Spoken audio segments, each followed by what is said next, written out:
말씀은 히브리서 4장 우리 14절부터 16절 말씀이 되겠습니다. 히브리서 4장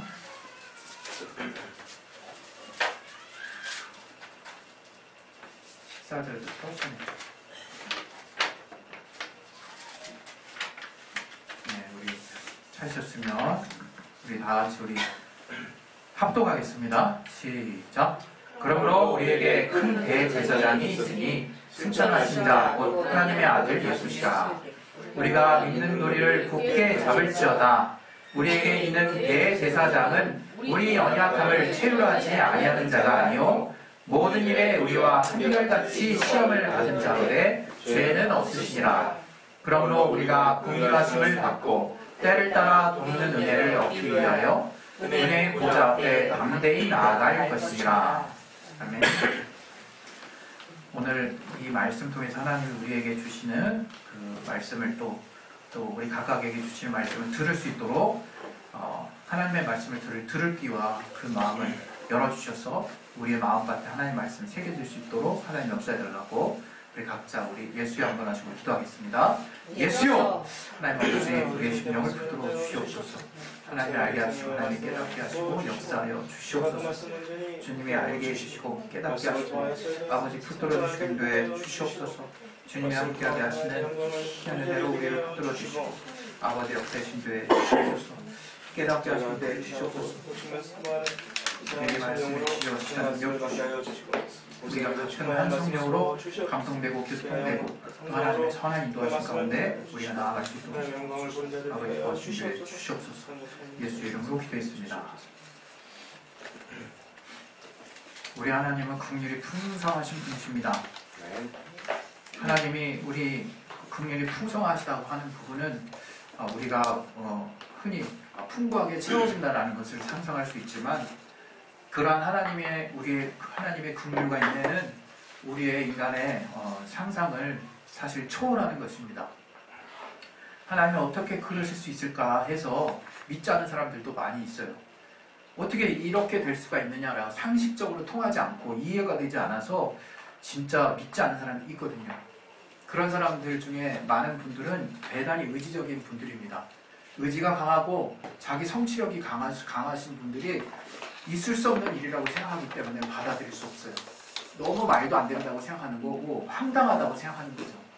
그런데 사실은 그런 분들의 그 마음의 깊은 곳에는 자기가 무엇이든지 이뤄낼 수 있다라고 하는 자만감이 있는 분들이 많이 있습니다. 자신이 뭐든지 할 수 있다라는 자신감에 충천해 있기 때문에 자신이 할 수 없다라고 느껴지는 부분을 맞닥뜨렸을 때 받아들일 수 없는 거예요. 그런 마음이 계신 분들이 많이 있는 걸 제가 정말 만나봤습니다. 전도의 현장에서 이분은 이것만 내려놓으면 정말 하나님 앞에 정말 성실하게 잘 신앙생활 하실 분들인데 너무 아쉽다라고 하는 분이 정말 많아요. 세상에서 너무 반듯하고 이뤄내는 것도 너무 착실하게 잘하시고 정말 누가 봐도 정말 흠이 없으세요. 그러나 그런 분들 중 많은 분들이 이 하나님의 복음, 예수로 말미암아 우리에게 전해진 이 복음을 도무지 받아들일 수 없다는 거예요.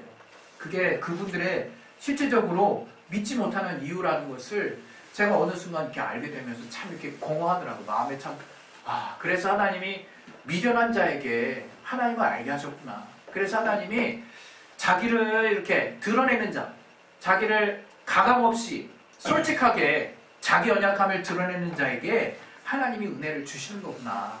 미련한 자를 들어서 지혜 있는 자를 부끄럽게 하시려는 하나님의 뜻이 정말 공평하고 합당하다. 이제 이런 생각이 들었던 때가 참 많이 있습니다. 정말 맞습니다. 우리가 정말 미련한 자고 누구보다도 부족한 자예요. 성경에 보면 이스라엘을 향해서 하나님이 담대하라고 내가 정말 타작기가 돼서 너희들 정말 위해하는 자들을 다 정말 물리치겠다는 말씀을 하시면서 너 지렁이 같은 야곱아 이스라엘아 이렇게 말을 하거든요. 그것이 바로 하나님이 우리를 지정해 주신 우리의 정체성이에요. 우리는 지렁이 같다는 거예요. 지렁이가 얼마나 하찮습니까? 우리가 아무리 좋게 보려고 해도 아무리 그 지렁이도 미물인데 미물도 밟으면 꿈틀한데라는 격언을 인용해서까지 그 존재를 아무리 드높이려고 해도 정말 미물이에요. 우리가 부지 중에 아무리 신경을 쓰려고 해도 쓰여지지 않는 존재입니다. 그런 존재가 지렁이죠. 그러나 하나님이 우리를 바로 지렁이에 비유하셨다네요. 이 지렁이 같은 너 야곱아. 또 욥기에 보게 되면 정말 티끌, 하나님이 나를 결국 티끌 가운데 제 가운데 두심이니다 라고 욥이 정말 자기를 한탄하는 장면이 나와요. 그 장면은 사실 나를 과연 이렇게 두실 겁니까? 라고 항변하는 모습에서 나오는 부분이거든요. 30장 부분에 나오는데 주여 나를 이제 티끌과 재처럼 여기시는군요 라고 저가 정말 이렇게 항변하고 싶었던 것 같아요. 저는 정말 하나님 앞에 하나도 행위로서 죄를 짓지 않으려고 철저하게 노력했던 자였고 그런 부분들 때문에 어느덧 자기도 모른 채 그것이 자기의 의가 되어서 정말 하나님 앞에 나는 그래도 몸부림쳤던 자 아니냐, 하나님이 이런 부분만큼은 인정해 주실 거 아니냐라고 하는 그런 어떻게 보면 자기 정당성을 호소하는 너무나 당연한 이야기지만 그것이 자기의 의가 되어 있다고 하는 것을 몰랐던 것 같아요. 그래서 저는 한 30장 부분에는 티끌과 재를 그런 용도로 사용합니다. 그러나 38장 이하에 내려가게 되면 내가 이 티끌과 재 가운데서 회개하나이다 라고 고백을 하고 있어요. 저가 정말 이 티끌 같은 이런 부분에서조차도 자기는 회개할 존재라고 하는 것을 하나님 앞에 비로소 이제 고백을 하는 거예요. 자기가 얼마나 미미하고 미약하고 한심하고 연약할 뿐만 아니라 티끌과 같은 존재이고 그 티끌과 같은 존재임에도 불구하고 그런 존재이면서도 더불어 이제 회개할 존재라고 하는 것을 하나님 앞에 정말 고백하는 모습을 통해서 주님과의 온전한 관계의 회복을 그 이웃절에서 우리는 만나볼 수 있습니다. 우리가 하나님 신앙생활을 한다는 것을 목에 잔뜩 힘을 주는 것으로 오해할 때가 종종 있어요. 우리가 하나님 만나고 뭔가 힘이 생기고 또 우리의 삶이 활짝 열리고 그래서 뭔가 자신감이 생기고 또 인생이 정말 탄탄대로처럼 확 열린다라고 하는 그런 생각을 우리 신앙이 어릴 때 종종 합니다. 그러나 이상하게 하나님 믿고 나서도 별로 달라지지 않는 우리 주변의 삶을 보면서 이게 뭔가 내가 잘못 믿고 있나, 초반에는 뭔가 인도하심이 자주 있었는데 하나님이 자주자주 응답하셨는데 이게 왜 그러지? 막 이런 궁금증을 자아내는 시기들이 있거든요. 아니 어쩌면 그 이후부터는 계속되는 순간인지도 모르겠어요. 우리가 도무지 차라리 내가 이것을 알지 말았으면 하는 생각이 들 때도 있을 수 있을 것 같아요. 영화 매트릭스에 보면 어떤 그 빨간 약과 파란 약을 주면서 어떤 그냥 약간 나쁜 사람으로 나오는 사람이 그 가상 공간, 실제 공간이 아닌 곳에서 그냥 자기는 이 감각으로 느끼는 이 촉감으로 스테이크를 썰고 그렇게 느끼는 맛을 그냥 느끼면서 속으면서 그냥 죽을 때까지 살겠다. 돈만 많이 달라. 라고 어떤 기계를 조종하는 그런 어떤 기계들한테 이렇게 부탁하는 장면이 나오거든요. 그게 딱 어떻게 보면 우리가 실상을 알았더니 눈앞에 펼쳐지는 것은 더 큰 괴로움이라 이거예요. 더 큰 괴로움이고 정말 형편없다. 형편없다. 우리가 신앙생활 하면서 정말 반드시 잃지 말아야 되는, 놓치지 말아야 되는 그 가치 중에 하나가 인간은 나약한 존재라고 하는 거예요. 인간은 정말 연약한 존재라고 하는 거죠. 오늘 이 같이 나누었던 이 본문에 나왔던 이 구절 중에서 우리 연약함을이라고 이렇게 하는 부분이 있잖아요. 우리 연약함. 우리가 연약한 존재라는 얘기거든요. 그 연약함이라는 단어는 이런 말씀이에요. 이게 아스데네이아. 어렵네. 아스데네이아라고 하는 헬라어를 썼는데 이 헬라어는 육체적으로 연약함을 말할 뿐만 아니라 정신적으로도 연약함을 말하는 것이고 심지어는 도덕적인 부분에까지 나약함을 말하는 때 총체적인 나약함을 표현할 때 이 아스데네이아를 써요. 이 단어가 의미하는 것은 인간은 뭐 하나 건질 게 없다는 거예요. 뭐 하나 기대할 게 없다는 거예요. 그만큼 우리가 연약하다는 것이거든요.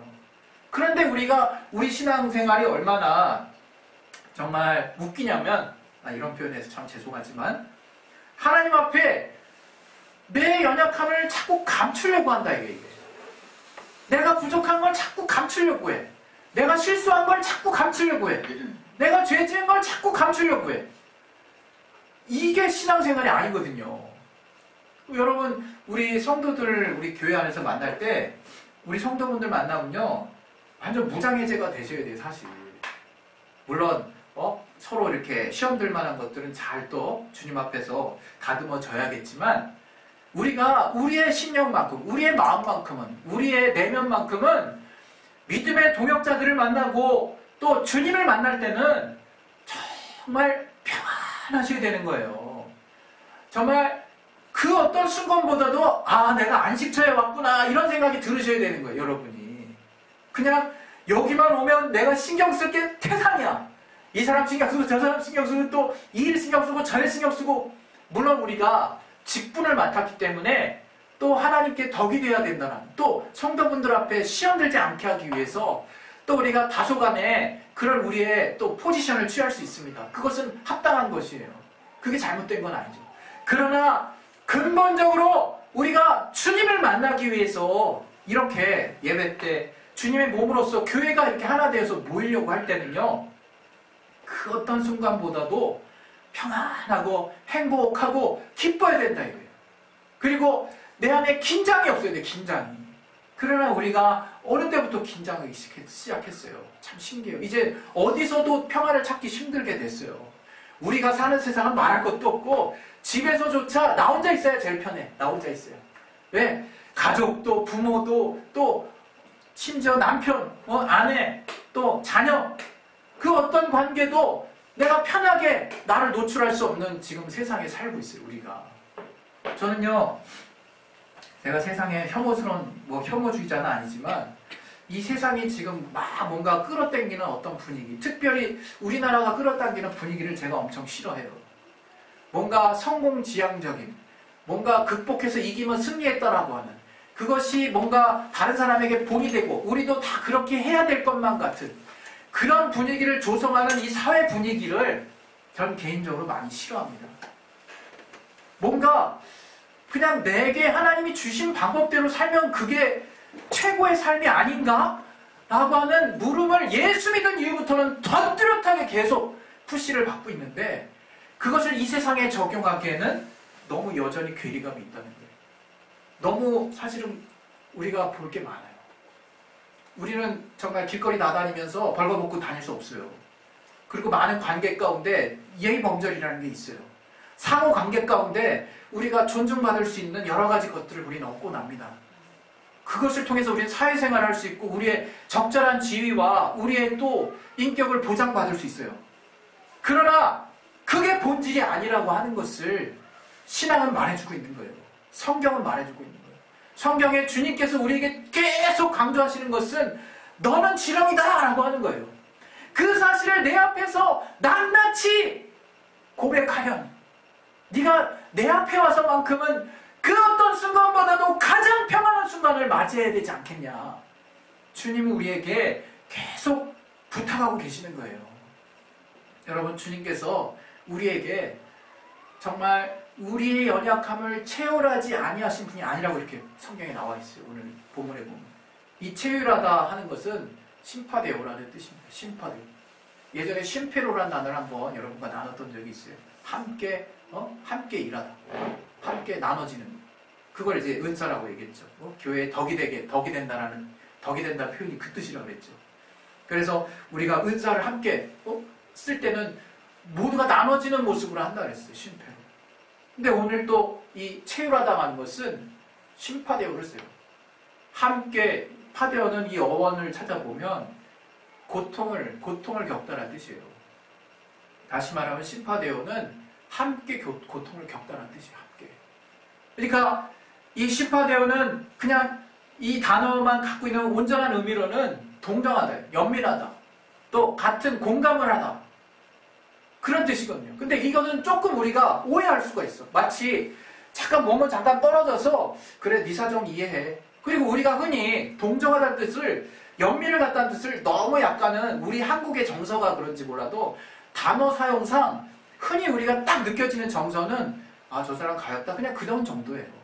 그냥 저 사람 안타깝네. 좀 더 세게 느끼면 정말 저 사람 너무 안타까워. 이런 정도 이상 가지 않는다. 그러나 오늘 이 심파데오, 이 쓰여진 이 용어, 이 헬라 이 용어는요, 바로 함께 고통을 나누는 거예요. 고통을 실제로 겪는 거예요. 함께 모든 것을 정말 경험을 하는 거예요. 그래서 주님께서 우리와 한결같은 분이시라고 하는 것이 여러분이 건성 넘어가야 될 대목이 아니에요. 우리가 정말 믿고 의지할 수 있는 분이라는 거예요. 오직 주님만큼은 내가 그 어떤 상황, 그 어떤 나의 상태가 있어서도 내가 가리지 말아야 되겠구나라고 하는 신앙에 여러분 결단이 있으셔야 돼요. 우리가 어떤 경우에는 회개가 안 된다라고 하는 뜻이 무슨 뜻입니까? 회개가 안 된다. 내가 아직 주님 앞에 가리고 있는 게 회개가 안 되는 거지 뭐겠어요. 내가 아직 주님 앞에 공개하지 못하는 게 있는 거야. 그게 회개가 안 되는 거거든요. 그런데 회개가 왜 안 되느냐? 그걸 공개하면 안 될 것 같아. 그걸 공개하면 큰일 날 것 같은 두려움과 또는 염려와 또는 때로는 큰 공포까지 느끼시는 분도 있어요. 그것이 왜 그러느냐? 바로 내 안에 이미 내 안에 갖춰진 내가 용납하는 분량인 거예요. 내가 용서할 수 있는 분량인 거예요. 그건 다른 데 볼 필요 없어요. 하나님이 내가 용서하는 분량 이상으로 하나님이 용서하는 분량을 있는 대로 성령으로 내가 그대로 받아버리면 내가 아무것도 할 수 없는 존재라는 걸 진짜 매 순간 깨닫습니다. 그리고 그냥 주님이 주시는 것으로 살고 싶은 마음이 막 들어요. 막 들어. 그러나 여전히 그것까지 내려놓지는 못하고 그래도 은혜는 받은 사람은 항상 내 기준에 막혀 있어요. 마지막 내 기준에 딱 마지노선이 걸려있는 거예요. 그러니까 다 용서하고 얼마나 정말 놀라운 줄 몰라. 굉장히 훌륭하고 본받고 싶은 사람인데 마지막 마지노선에서 굉장히 다른 모습이 보입니다. 왜 다르냐? 우리 인간은 다 한계가 있어요. 우리 인간의 잣대를 가지고 누구든 100이면 100다 다 자기 기준 안에서 아무리 하나님의 은혜를 어느 정도 받았고 거기 자기 기준이 섞여 있는 사람 어디에 갖다 대놔도요 그 한계선 하한선 딱딱 드러나게 돼 있어요. 근데 신앙은 주님이 요구하시는 기준이 뭐냐? 그런 너의 기준을 내리라는 거예요. 너 연약한 자라는 거예요. 너 나약한 자라는 거 부끄러운 거 아니다라고 우리에게 말씀하신다 이거예요. 그건 부끄럽거나 창피하거나 실패자거나 남한테 가려야 되는 대목이 아니라고 하나님이 우리에게 말씀하시는 거라 이거예요. 하나님이 그 연약함을 체휼하셨기 때문에 우리는 그리스도인이 된 거예요. 체휼하실 뿐만 아니라 주님은 우리의 그 연약함을 자신의 육체로 다 담당하시고 이제는 승리하신 분이라요. 승리하신 분. 이제는 승리하셨어. 그래서 이제 우리의 신앙의 모습이 어떠한 모습이 되어야 되느냐? 이제 걱정할 필요 없는 거예요, 여러분. 여러분, 그래서 우리가 때로는 오해받을 수 있어요. 저 사람 예수 믿었더니 모든 걸 다 하나님의 은혜라고 그러고 다 그냥 남 탓 돌리고 그냥 하나님께만 다 의지한다고 그러고 왠지 사람이 나약해져 보이고 왠지 정말 틈만 나면 생각만 나면 운다고 그러고 왜 이렇게 약해졌냐 이런 생각 하시는 분들이 있어요. 그러나 그분들 내면은요 사실은요 결정적인 거 드러나지 않으려고 몸부림치는 삶이에요. 그거 하나 드러나면 인생이 무너지십니다. 그런 분들은. 왜? 그걸 너무나 귀하게 생각하고 있기 때문에 그거 밝혀지는 날은 그냥 자살할 수도 있는 거예요. 그런 분들은. 그러나 우리는 감출 게 없는 자들인 거예요. 그리스도인은. 그냥 우리 안을 낱낱이 다 그냥 하나님이 계속 공개하시도록 신기하게 신앙생활을 하면 할수록 계속 공개하라고 하시는 하나님이 왜 이렇게 답답한지 답답한 이유가 있어요. 내가 아직 감출 게 있기 때문에 답답한 거예요. 내가 아직 뭔가를 항상 둘러싸야 되거든.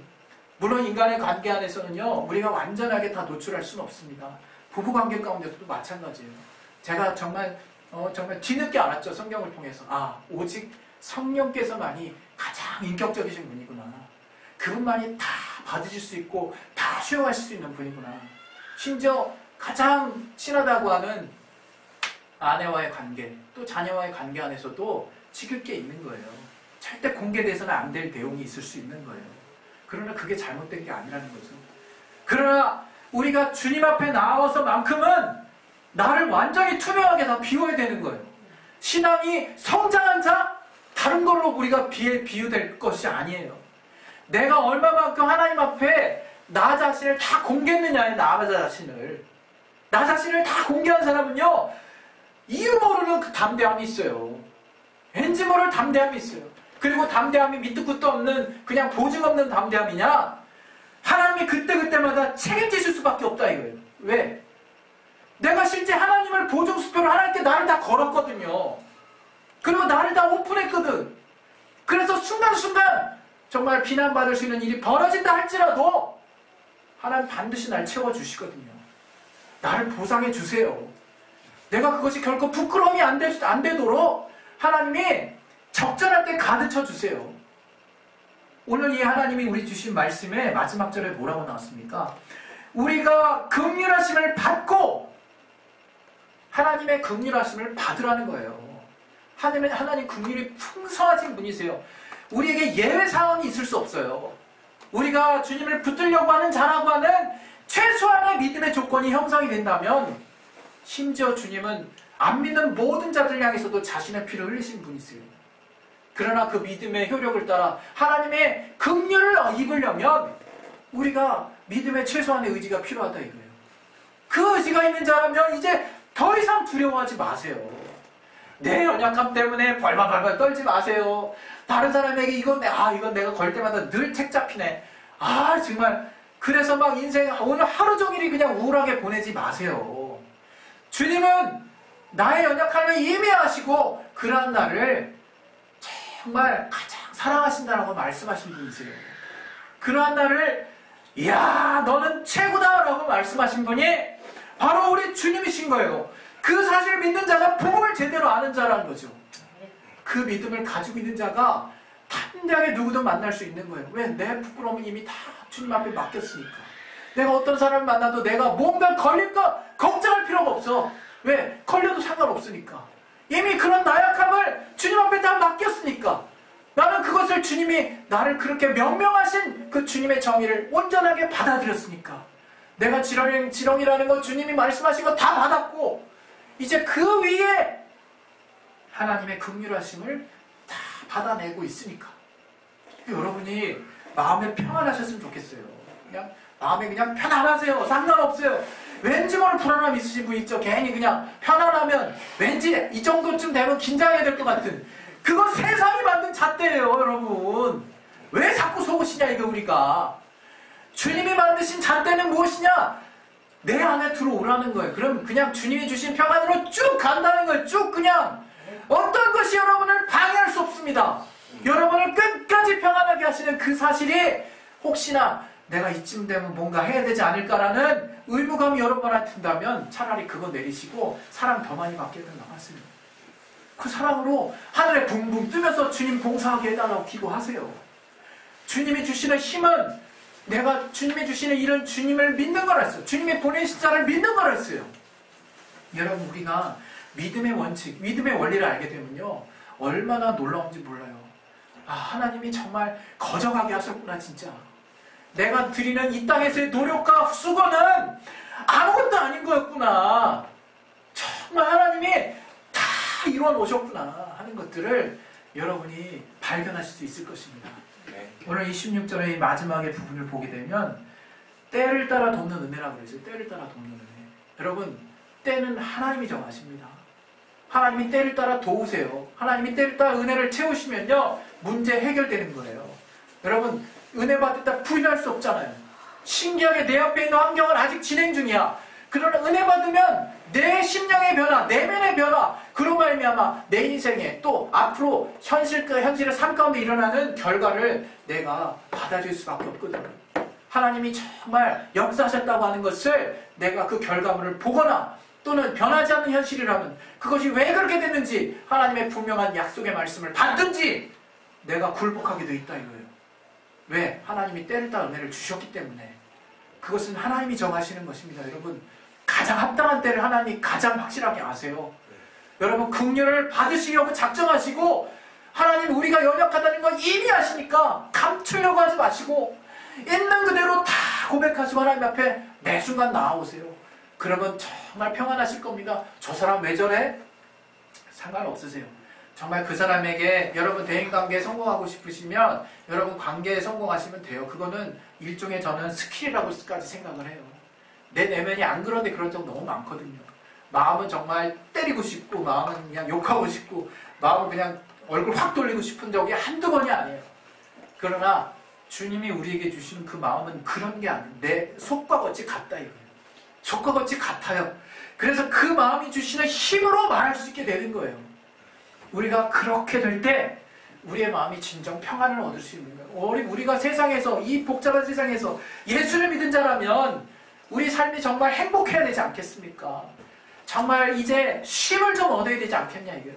우리가 저 하늘에 가서만 쉬고 이 땅에서는 뼈골 빠지게 일한다라는 개념을 주님에서까지 적용하지 마세요. 주님의 일을 감당하는 것은 그렇게 뼈골 빠지는 일 아닙니다.